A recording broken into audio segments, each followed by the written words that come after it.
When you think of football in Hamilton, there are a few things that come to mind. The Tiger Cats, of course, Civic Stadium or Ivor Wynne Stadium, or recently Tim Hortons Field, and the area of the city the stadium occupies, that gritty part of town that's nestled near the decades-old steel mills. Perhaps it's as simple as the Ticats logo or the black and gold color scheme.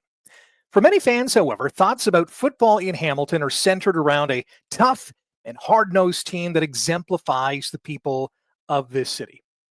Episode 11 of the Fifth Quarter Show Legends, I'm going to highlight a person that arrived in Hamilton that not only meshed with this city's brand of football, he raised it to a whole new level.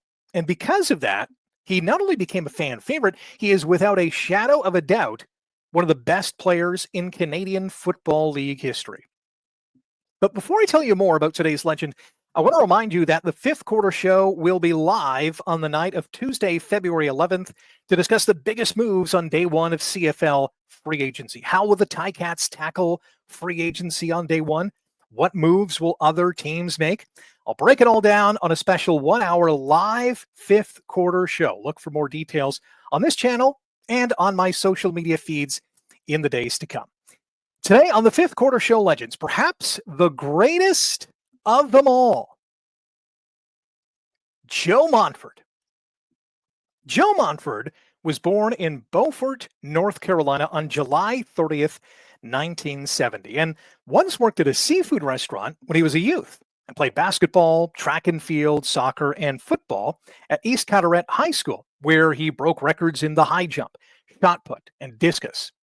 A recruiter at South Carolina State University was scouting a quarterback in North Carolina, but when he was reviewing the game film, it wasn't the quarterback that was jumping off the screen.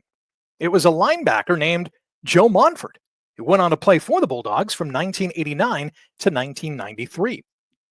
But it was an injury during his junior year at South Carolina State that scared off NFL teams from drafting him a couple of years later.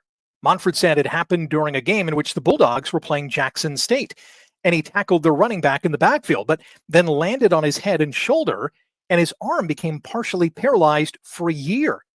But after seeing a neurologist, the All-American came back and led South Carolina State with 131 tackles in his final season. Montford signed a free agent contract with the Cleveland Browns, but despite showing well in training camp, he did not make the team. His next move was not another tryout with an NFL team, nor did he consider a move to the CFL. A coach recommended Montford join the Arena League team in Charlotte, and so he did. In 1995, Montford signed with the Charlotte Rage, where in 7 games he recorded 11 tackles, 2 sacks, blocked a kick, caught 3 passes for -4 yards, and rushed 7 times for 12 yards and 2 touchdowns. When the Arena League season ended, Montford was encouraged to try out for the Shreveport Pirates of the Canadian Football League. Montford joined the team and made 11 tackles in 11 games. But on February 2nd, 1996, the CFL voted to fold all of their American franchises and move the Baltimore Stallions to Montreal and revive the Alouettes after a 9-year hiatus. The CFL held a dispersal draft on March 2nd, 1996, to allow all 9 Canadian teams to select American players from the defunct U.S. clubs.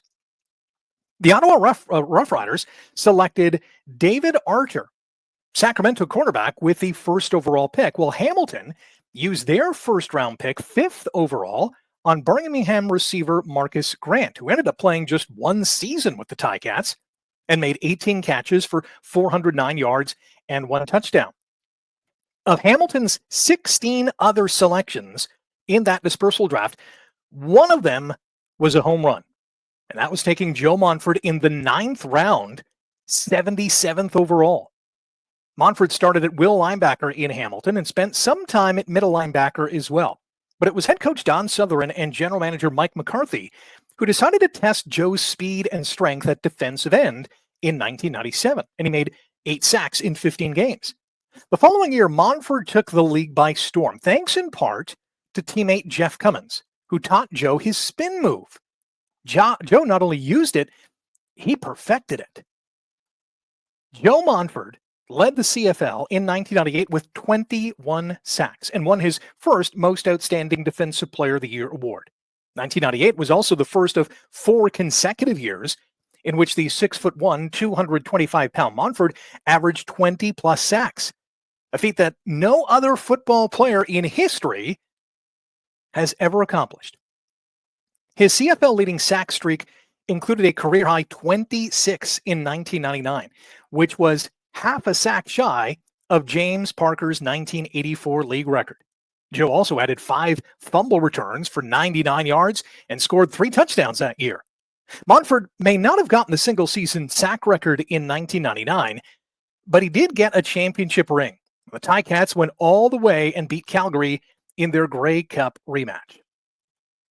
After 2 more seasons in Hamilton, in which he was named the CFL's top defender in 2000 and again in 2001, Montford signed a lucrative free agent contract with the arch-rival Toronto Argonauts. But after recording just 9 sacks with the Argos in 2002, Montford was traded back to Hamilton the following spring for receiver Tony Miles and fullback Randy Bowles. Montford recorded 19 sacks over the next 2 seasons, but the Ticats went bankrupt in 2003 and won only 1 game that year, and then brought in new head coach Greg Marshall the following season. Montford was traded to Edmonton for offensive lineman Dan Comiskey in 2005 and had 10 sacks to help the Eskimos win the Grey Cup. But he registered only 1 sack in his final season in 2006, the 135th of his illustrious career. Joe Montford, a 5-time CFL All-Star, 2011 Canadian Football Hall of Fame inductee who was added to the Ticats Wall of Honor in 2018, is a true legend. The next legend is going to be revealed next Thursday, and you can watch the next episode of the Fifth Quarter Show Seasons coming up this Tuesday. Until then, Oski Wee Wee.